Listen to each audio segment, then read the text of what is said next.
The earthquake lasted 19 seconds.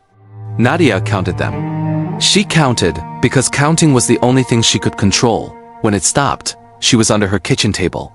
The ceiling was on the kitchen table. She could not move her left arm.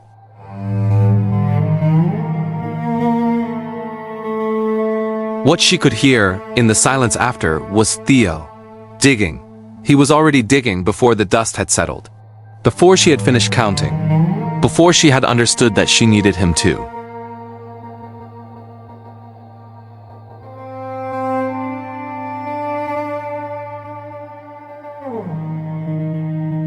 Nadia was 34 years old, a graphic designer who worked from home in her apartment in Izmir, Turkey. She had lived in earthquake country her entire life. Theo had been with her for 3 years.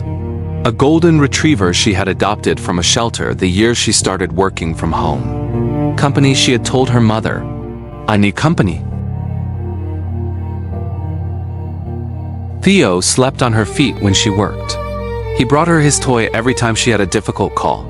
He pressed against her side during thunderstorms. He had learned every signal of her distress before she learned to recognize them herself.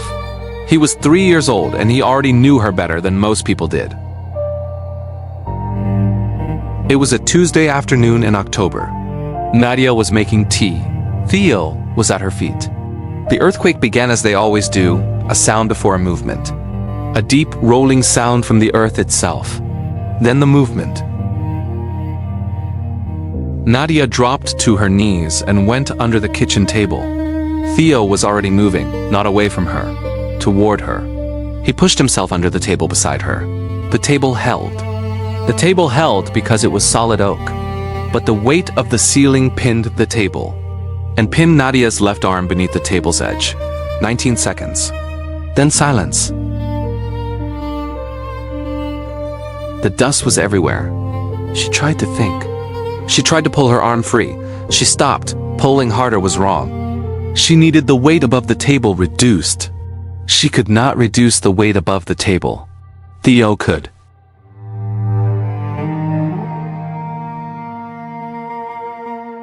Theo was digging at the debris on top of the table, pulling them away with his front paws. The powerful digging motion of a dog who has never been asked to do this and is doing it anyway. Nadia watched his paws from below. She could see them through the gap, moving, constantly moving. She started crying, not from pain. From the particular emotion of watching someone who loves you refuse to stop working for you. She wiped her face on her sleeve. She said, "Good boy." She said it over and over. "Good boy, good boy, good boy." He dug. The aftershock came 23 minutes after the main quake. Nadia heard Theo yelp once, sharp. Her heart stopped. She called his name, a pause, then his pause again, still digging. He was hurt. She could hear it in his movement, slightly different. He kept digging.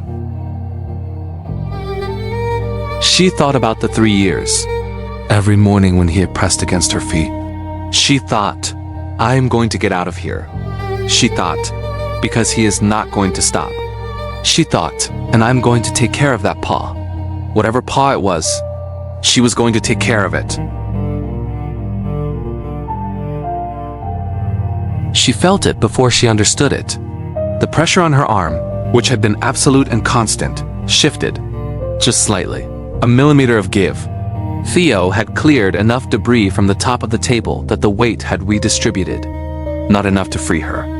Enough to change the geometry. She tried again, pulling at a different angle. Her arm moved. 1 centimeter. 2. She kept pulling. Her arm came free. She pressed her face into the floor and breathed. Theo's nose was in the gap immediately. Wet. Present. Reading her. She reached through the gap and found his muzzle. She held it. He let her hold it. She said, "Okay." Getting out took another 40 minutes. Moving debris carefully, working with her one free arm. Theo watching from nearby, his injured paw held slightly up. She saw it, his right front paw, bleeding from a cut. She said, "I know. I'm coming." She lay on the debris-covered floor of her kitchen. The ceiling was open to the sky above. Blue sky visible through the gray dust. Theo was beside her immediately. She put both arms around him. She said, "You dug me out." He licked her face. She said, "Your paw." He wagged his tail. The rescue worker looked at Theo's paws. The pads were worn and bleeding. He had been digging for over an hour. The rescue worker said nothing for a moment. Then he said, "Good boy." Theo's tail moved harder. He had been waiting to hear that from someone other than Nadia. He did not stop digging in the garden of Nadia's mother's house during those 4 months. He dug holes everywhere. He was not looking for anything. He was practicing. Nadia watched him dig and could not explain the feeling it gave her. Pride was part of it. Love was part of it. Gratitude so large it had no edges. Theo moved into Nadia's new apartment with her in February. It was on the ground floor. Nadia said, "It is also easier to get out of." Theo's paw healed completely within 3 weeks. She had been making tea on a Tuesday afternoon. She had gone under the table the way she had been taught. The table had held, and Theo had not stopped. The people we love most are the ones who do not stop. Even when stopping would be easier. Even when nobody would blame them. They simply do not stop.